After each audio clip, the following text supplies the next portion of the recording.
He is a voice of one shouting in the wilderness. In today's verses in John chapter 3, verse 4, 5, maybe even 6, we hear that phrase, he is a voice shouting in the wilderness. And these verses are actually a throwback to what we now know as the book of Isaiah in the Old Testament. And it's prophecy of the coming of Jesus and the coming of John the Baptist to announce his way. And this is just showing fulfillment of that prophecy. But that's a whole nother video we could talk about. That's not where I want to go today. I want to talk about those words. He is a voice shouting in the wilderness. And I wore my backpacking hat here, my backpacking gear, just to get that mental image in my head of being out in the wilderness. I know I talked about that a couple weeks ago, but as I've been just stewing on this verse, thinking about that, he is a voice calling out in the wilderness, or shouting in the wilderness, or whatever your translation says. Just thinking about that. Being out in the wilderness, right? That it's, if we take it in a literal sense, in a going out into the woods or what happens in the woods?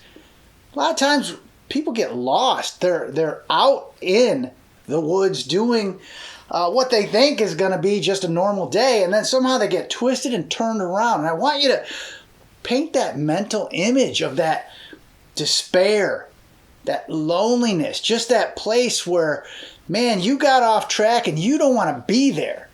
And I think that's a great metaphor for our lives right now. A lot of times in life, we get places that we don't want to be. I know I mentioned that in the last time I talked about the wilderness. But our world today, I think a lot of people are off in a wilderness situation in their life.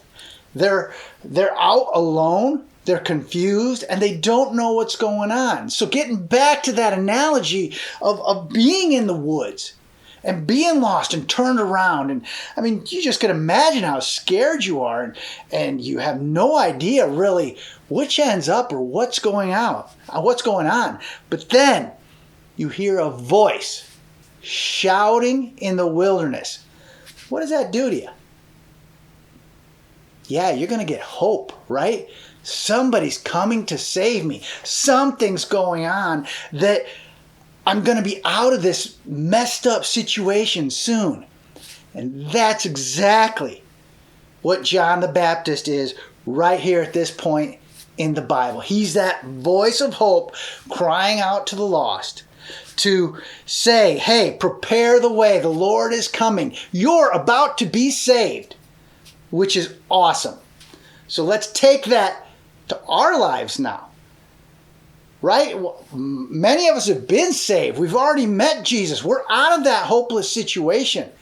So my challenge to you is, are you a voice crying out hope in our wilderness? All the bewildered, lost people out there looking for hope, looking for something, do they hear your voice?